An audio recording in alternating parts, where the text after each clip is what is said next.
Donc j'ai perdu le fil là, c'est...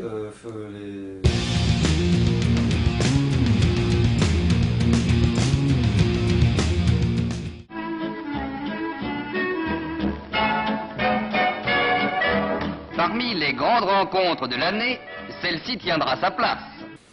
Oui, le con du mois, oui, faut pas, on est obligé de garder nos rubriques pour être un peu constant. Alors ce coup-ci, j'hésitais entre trois personnages. Mélenchon, pour être allé défier Marine à Hénin-Beaumont. Bonsoir Jean-Luc Mélenchon, merci d'être avec nous. Le Front National vous a mis KO au match aller à la présidentielle, KO au match retour à la législative. Allez-vous vous en relever? Pardon? Caroline Fourest, parce que j'ai vu une longue conférence où elle se présente comme militante antiraciste, une longue conférence en Israël, aux côtés de Finkielkraut, où elle vient en tant que militante antiraciste. Je dirige une revue qui s'appelle Pro-Choix, mais qui n'est pas du tout, qui n'a rien à voir avec les États-Unis, ni avec même le féminisme américain, que de très loin. En fait, c'est une revue féministe, antiraciste et laïque.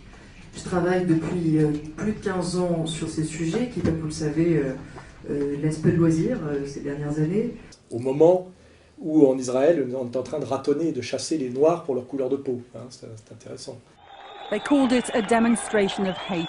Hundreds of Israelis taking to the streets of South Tel Aviv, shouting Sudanese go home.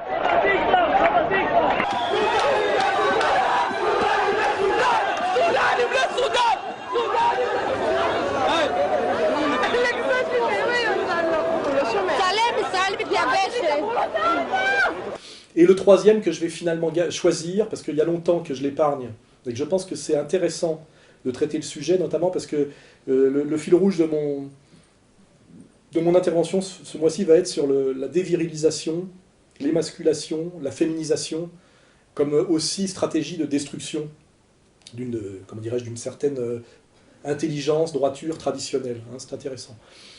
Je vais prendre donc Ardisson comme con du mois, parce qu'on va le mettre dans la post-prod. Il a donné, je crois, récemment une interview en disant que son problème, c'est qu'il était trop gentil, et que notamment, il avait commis l'erreur de gentillesse de donner, presque par accident, la parole à des gens comme moi et Dieudonné. Est-ce qu'il y a des gens que vous ne recevriez pas, en revanche?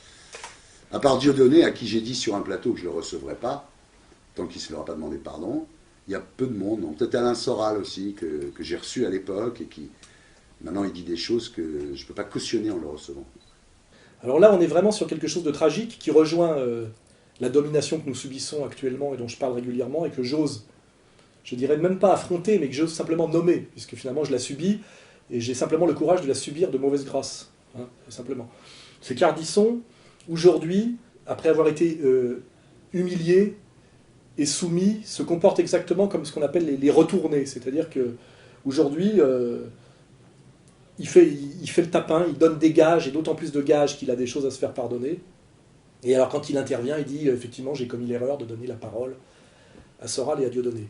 Alors là je vais quand même rappeler, c'est pour ça que c'est un peu le con du mois, parce que c'est facile pour moi de lui répondre, et dans le microcosme tout le monde sait ce que je vais dire, c'est que d'abord Ardisson était mon employeur, j'ai travaillé pour lui pendant des années, je le connais depuis le début des années 80, et il sait, je sais, et il sait parfaitement que je sais qui il est. Hein, voilà. Il se faisait appeler l'homme en noir, rive droite, donc il a joué monarchiste, de droite, réactionnaire, il s'habillait en noir, l'homme en noir, référence au noir, c'est fascisme italien. D'après des infos, ça reste à vérifier, le deuxième prénom de son fils serait Benito, et il était évidemment, comme tous les gens qui ont une posture catholique traditionnelle monarchiste, il était un antisémite carabiné.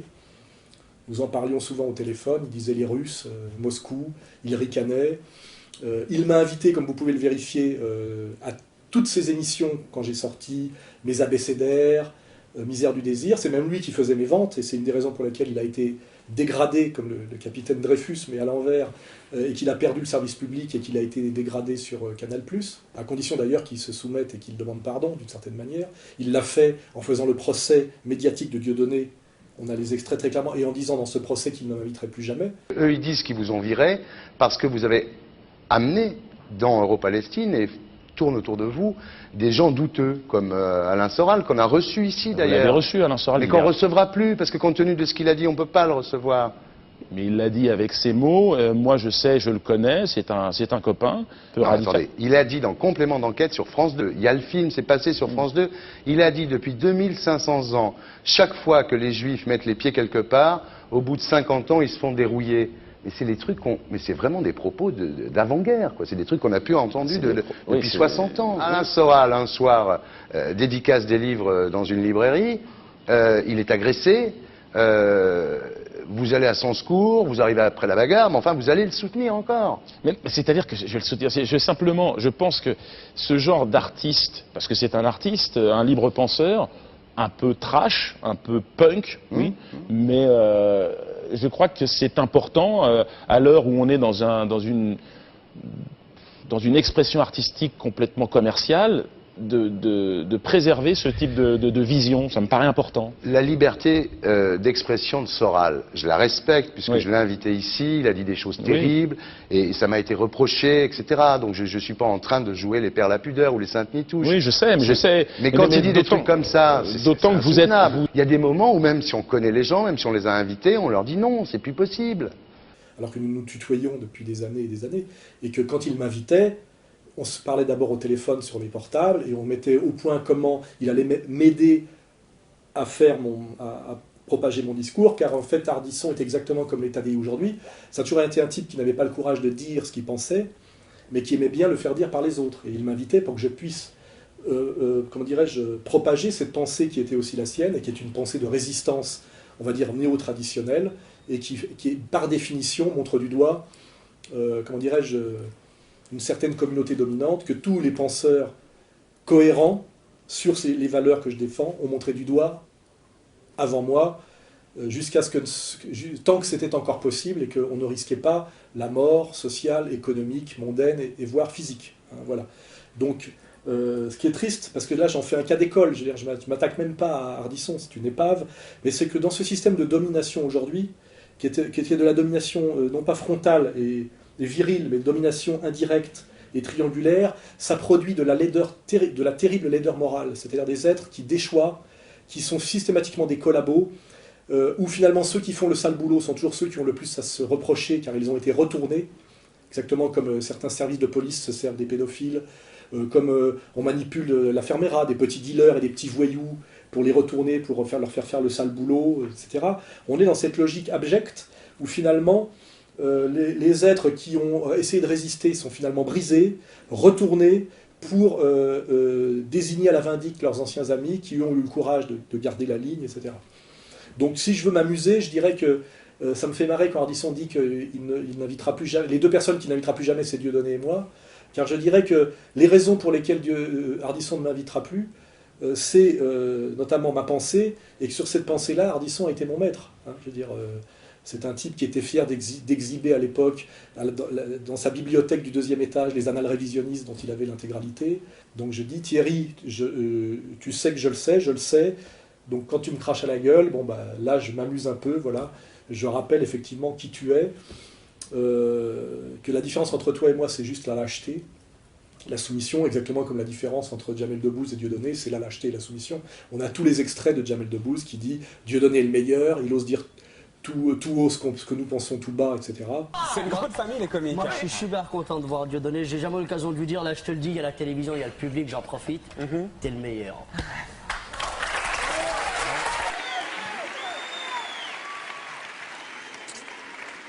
Merci, Jamel. Il y aurait apparemment des gars du bâtard dans la salle. Je tenais à leur dire que j'ai rien à voir dans cette histoire, monsieur Narcisse. Ouais, je suis venu juste rigoler. C'est le meilleur d'entre nous. Il a les couilles de dire ce qu'on pense. Et sincèrement, continuez à le soutenir comme vous le faites. On en a besoin. Et quand on voit maintenant qu'il fait le sale boulot, en l'appelant le Dark Vador du comique, etc., les initiés et nos maîtres savent exactement qui est Ardisson, qui est Jamel Debbouze, et ils jouissent comme un chat avec une souris de leur faire faire le sale boulot. Exactement, je pense comme Louis XI jouissait quand il descendait ces prisonniers politiques dans ces petites cages qu'on appelait des fillettes, pour leur faire s'en servir comme conseillers contre contre ceux qui n'avaient pas encore réussi à soumettre, anciens alliés de ceux qui étaient dans les cages. Enfin, on est dans ce monde abject. Là, j'ai vraiment envie de vous rassurer sur ce point. L'antisémitisme n'est absolument pas quelque chose auquel on s'habituera jamais en France. Et c'est ce qui d'ailleurs rend si fou furieux nos adversaires idéologiques, pro-islamistes ou les indigènes de la République, les amis de Tariq Ramadan, les amis de Dieudonné, quelques-uns avec qui j'ai l'habitude et d'autres ici de ferrailler. C'est qu'ils ont perdu la bataille intellectuelle en France. Ils l'ont totalement perdue. Ils l'ont perdue parce qu'il y a notamment le souvenir de la Shoah, qui fait que dès qu'ils franchissent la ligne, dès qu'ils mettent un pied sur quelque chose qui peut ressembler de près ou de loin à de l'antisémitisme, ils sont totalement... Les foudres s'abattent sur eux, les foudres dans le débat public français s'abattent sur eux. Et c'est très bien ainsi.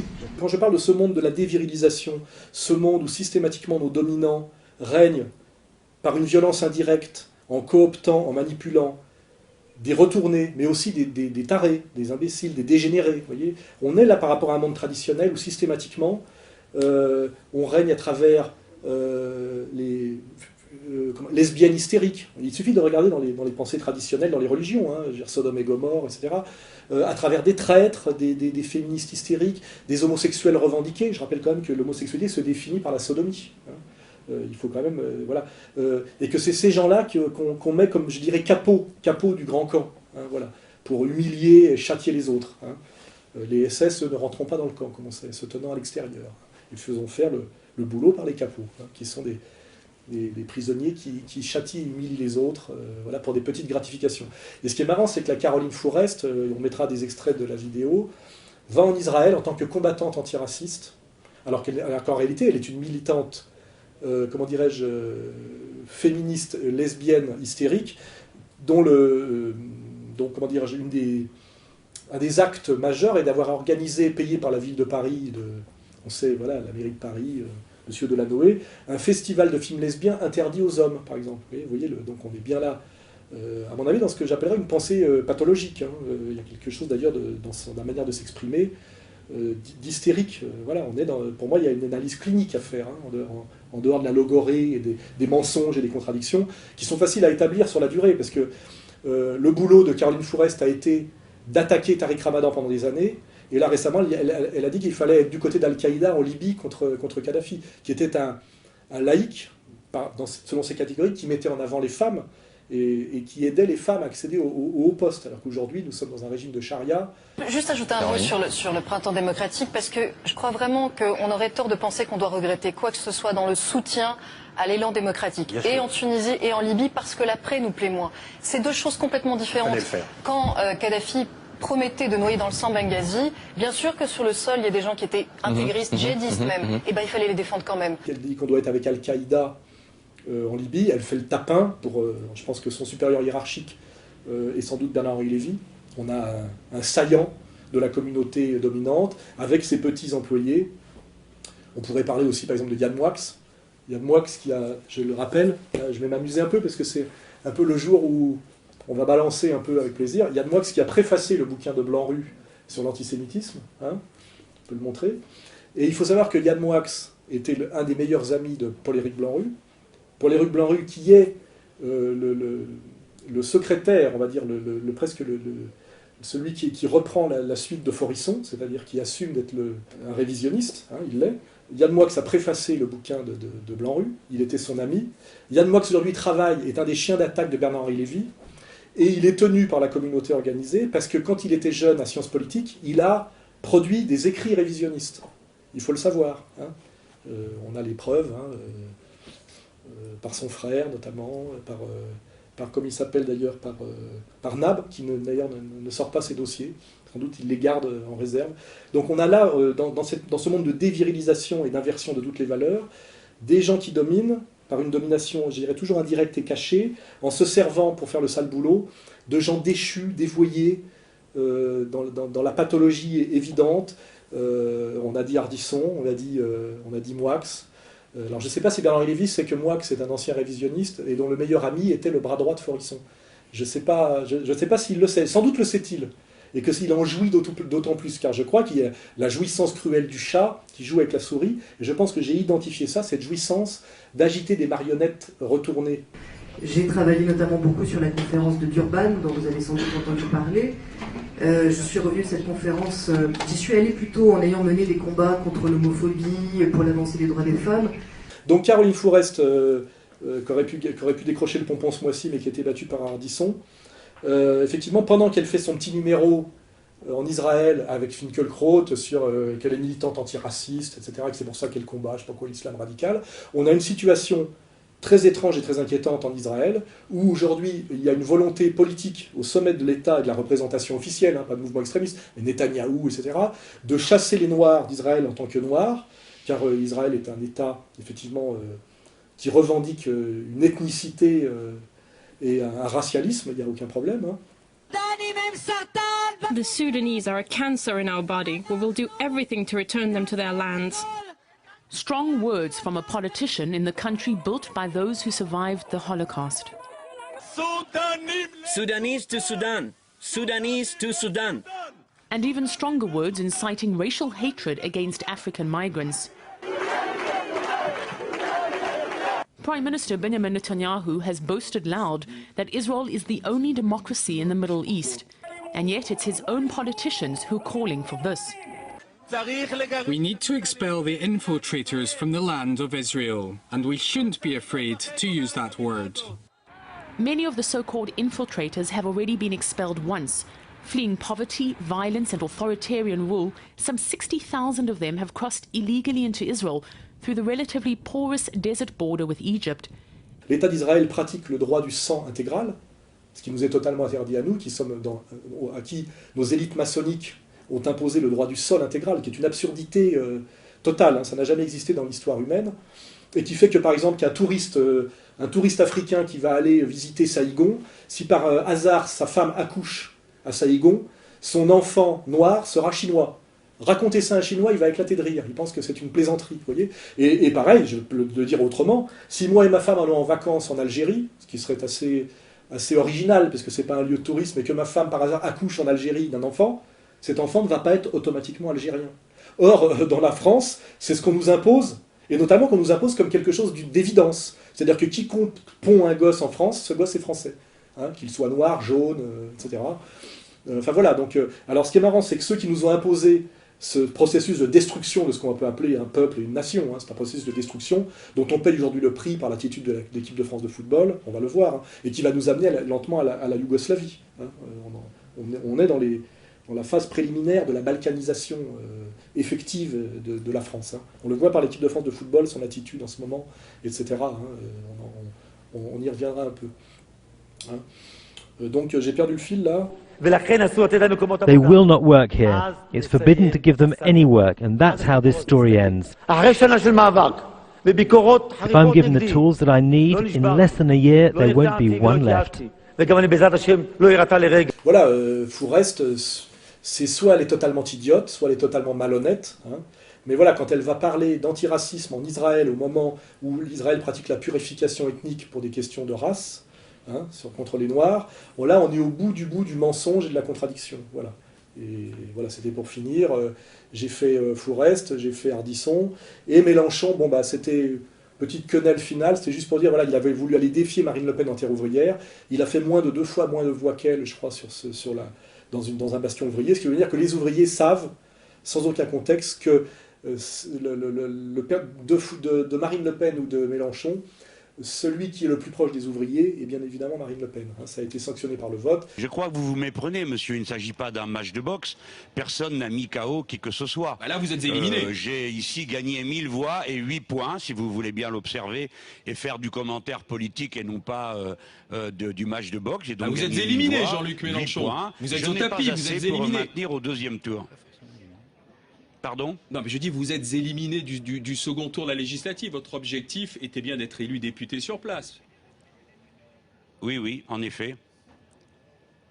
Et je le rappelle, Mélenchon est un franc-maçon socialiste en mission, qui, sur toutes les questions sérieuses, on l'a vérifié, est toujours du côté impérial. Hein, toujours. Sur la question libyenne, sur la question israélo-palestinienne, sur la question iranienne, sur la question syrienne, sur Maastricht, hein, toujours du mauvais côté selon moi et du bon côté selon l'Empire, ce qui veut dire, c'est pour ça qu'il a les médias avec lui, qu'il a ce traitement de faveur, et il est un espèce de personnage qui a pris la place de Besancenot, parce que Besancenot avait été disqualifié par ses contradictions grossières. Mélenchon est un petit niveau au-dessus sur la question sociale, il est un peu moins dans les contradictions grossières, il s'adresse à un monde un peu plus adulte, mais comme on l'a montré par les affiches, par sa clientèle, soit Clémentine Autain, comment dirais-je, ces sbires là, il n'y a pas d'ouvriers chez Mélenchon, il y a des profs droits de l'hommistes, il y a des trotskars, voilà, la classe ouvrière n'est pas chez Mélenchon. Et d'ailleurs, pour faire la dernière remarque, le Front de gauche a été obligé récemment de sanctionner et d'exclure, je crois, plus ou moins 3 personnages pour soralisme. C'est-à-dire que finalement, les moins cons du Front de gauche diffusent mes vidéos, partagent certaines de mes points de vue et sont sanctionnés. Hein. Moi, je vire personne de mon mouvement, mais eux ont été châtiés. J'ai les noms, je crois, on va les dire. Il y a René Balm. Alors, il y a René Balm qui a été châtié pour soralisme. Serge Ouleski et le troisième Philippe Marx, ce sont 3 mélanchionards, je sais pas comment on dit, qui ont été châtiés pour soralisme. Alors je leur dis, allez jusqu'au bout de votre travail critique, soyez vraiment courageux, rejoignez-nous, parce que de toute façon, Mélenchon finira comme Besancenot, donc gagnez du temps, rejoignez-nous maintenant. Je m'en moque, moi, de Mélenchon. Bah non. Moi, je sais ce qu'il est. Communiste. Il est socialiste. Ok. Oui, il est socialiste. Il revendique. Il n'a pas changé. Il n'a pas changé. Moi, je l'ai vu quand il a été frotté et ciré les pompes à Jospin pour avoir un petit secrétariat d'État à la formation. Ouais, il a changé depuis. Et à chaque fois, c'était le plus arrogant. À chaque fois qu'on faisait des propositions, vous, les communistes, c'est de la merde, vos amendements. Et aujourd'hui, il a changé, pourquoi? Et alors, les nationalisations, les étatisations, ou plutôt, les privatisations, qu'est-ce qu'il a dit? Il est resté dans son fauteuil, assis, il n'a pas dit « moi je suis à gauche, je m'en vais, je ferme ma gueule ou je m'en vais ». Donc Mélenchon, en fait, il veut profiter de vous? Bah, c'est évident. On va négocier avec les socialistes. Mais c'est lui qu'on entend dans les médias, c'est pas Marie-Georges Buffet, c'est lui qu'on entend dans les médias, bien Mélenchon. Sûr. Puisque la direction du Parti communiste promeut Mélenchon. Eh ben, si ensuite il revient au gouvernement, pour avoir vos idées qui arrivent au gouvernement, s'il redevient un parti de gouvernement. Il gardera sa place comme il l'a fait la dernière fois, et il fermera sa gueule.